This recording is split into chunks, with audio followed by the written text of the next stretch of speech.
Hi, and welcome to the Dr. Sleep channel. Today, I'll be reading one of many stories from the book Among the Meadow People, written by Clara D. Pierson. The first story in this series is The Butterfly That Went Calling. Listen and enjoy. As the warm August days came, Mr. Yellow Butterfly wriggled and pushed in his snug little green chrysalis and wished he could get out to see the world. He remembered the days when he was a hairy little caterpillar, crawling slowly over grass and leaves, and he remembered how beautiful the sky and all the flowers were. Then he thought of the new wings which had been growing from his back, and he tried to move them just to see how it would feel. He had only 6 legs since his wings grew, and he missed all the sticky feet which he had to give up when he began to change into a butterfly. The more he thought about it, the more he squirmed, until suddenly he heard a faint little sound, too faint for larger people to hear, and found a tiny slit in the wall of his chrysalis.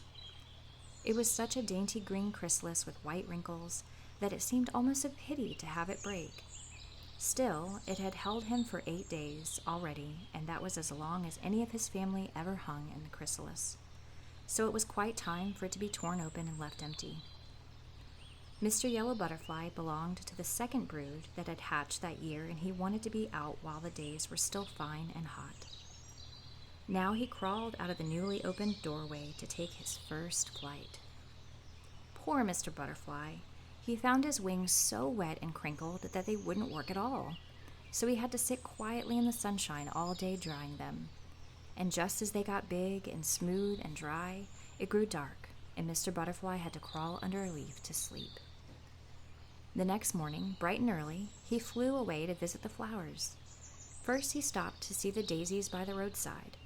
They were all dancing in the wind, and their bright faces looked as cheerful as anyone could wish. They were glad to see Mr. Butterfly and wished him to stay all day with them. He said, "You were very kind, but I really couldn't think of doing it. You must excuse my saying it, but I am surprised to think you will grow here. It is very dusty and dry, and then there is no shade. I'm sure I could have chosen a better place." The daisies smiled and nodded to each other, saying, "This is the kind of place we were made for. That's all." Mr. Butterfly shook his head very doubtfully and then bade them a polite good morning and flew away to call on the cardinals. The cardinals are a very stately family, as everybody knows. They hold their heads very high and never make deep bows, even to the wind. But for all that, they are a very pleasant family to meet. They gave Mr. Butterfly a dainty lunch of honey and seemed much pleased when he told them how beautiful the river looked in the sunlight. "It is a delightful place to grow," said they. "Yes," said Mr. Butterfly, "it is very pretty. Still, I do not think it can be very healthful. I really cannot understand why you flowers choose such strange homes. Now there are the daisies, where I just called. They're in a dusty, dry place where there is no shade at all. I spoke to them about it, and they acted quite uppish." "But the daisies always do choose such places," said the cardinals. "And your family," said Mr. Butterfly, "have lived so long in wet places that it is a wonder you are alive. Your color is good, but to stand with one's roots in water all the time, it's shocking." "Cardinals and butterflies live differently," said the flowers. "Good morning."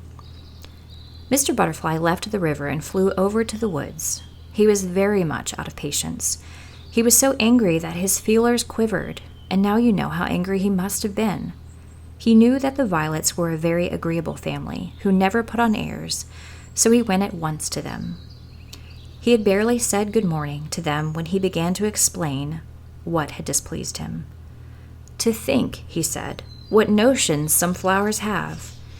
Now you have a pleasant home here in the edge of the woods. I have been telling the daisies and the cardinals that they should grow in such a place, but they wouldn't listen to me. The daisies were quite uppish about it, and the cardinals were very stiff." "My dear friend," answered a violet, "they could never live if they moved up into our neighborhood.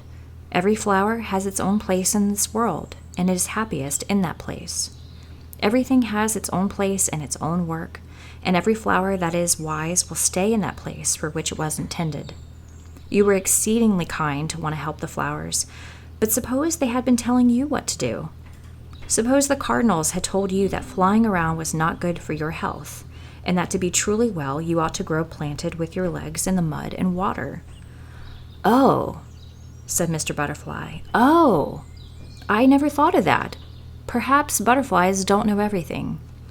"No," said the violet, "they don't know everything, and you haven't been out of your chrysalis very long, but those who are ready to learn can always find someone to tell them. Won't you eat some honey?"